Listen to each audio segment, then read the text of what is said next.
My name is Andrew Sama. I practice at Hospital for Special Surgery in New York City. I'm a spine surgeon and the co-chief of the spine service at the hospital.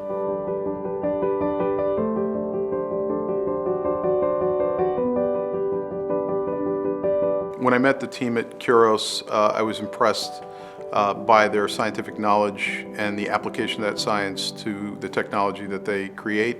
When I met with them, I felt more that it was a scientific discussion or an academic discussion rather than a sales pitch. So I was impressed by their ability to be a science-based company rather than a sales-based company.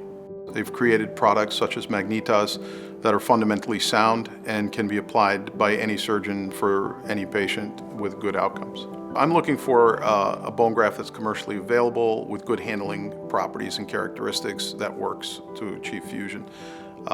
So the great features of MagnetOs are that it maintains the shape that you mold it to.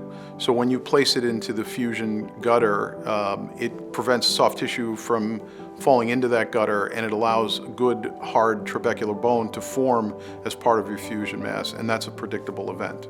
One of the cases that I used MagnetOs was for a 62-year-old patient, male patient who had a history of Parkinson's disease. He had severe back pain. He had what we would call neurogenic claudication, which is difficulty walking because of pressure on the nerves in the back. He failed to improve even though he had done physical therapy. He had modified his activities. He had done some injections into his back, which gave him some temporary relief, but still was pretty debilitated by his condition. So I felt he would benefit from an operation to decompress the nerves, realign the spine, and stabilize it. And that's where something like MagnetOs is of paramount importance, because we're going to mix the MagnetOs with his own bone that we remove when we take the pressure off, put it out there as a substrate, and his body will make bone that grows, gets matured, and then stabilizes that segment forever. So here we have an anterior, posterior, and a lateral projection of the patient's lumbar x-ray.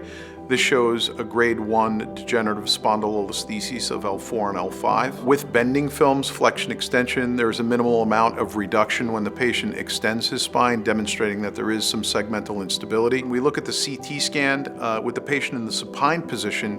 He actually does reduce a fair amount, confirming the fact that he does have instability there.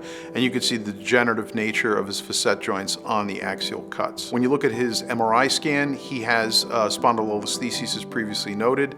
And as a consequence of his facet hypertrophy and ligamentum flavum hypertrophy, he has resultant subarticular lateral recess stenosis. During the operation, I concentrated on decompressing his nerves, accessing the disc space to restore the lost height of the disc space and provide reduction of the spondylolisthesis. We placed pedicle screws with rods and the bone graft that we created by his laminectomy. We mixed with the MagnetOs, packed that into the intertransverse process gutters, and in space allowed for the fusion mass to occur. So this is an AP and lateral x-ray of his lumbar spine 1 year post-operative.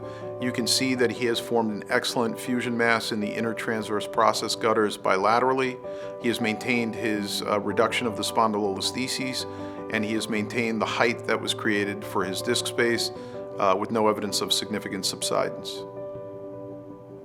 Fibrin PTH is one of the most exciting things that drew me to Kuros as a company, because I was fascinated by the concept of using parathyroid hormone, which we have used at our institution for patients with osteoporosis for more than 20 years, but taking advantage of the properties for the body to create and fortify bone locally by mixing it with fibrin and placing that in the fusion bed. I would tell my colleagues that Kuros is a company that is founded on strong scientific principles with a group of scientists and leaders that are really have the patient's best interest at heart. I believe their products, such as MagnetOs, are reproducibly successful in achieving bone fusions in spine surgery.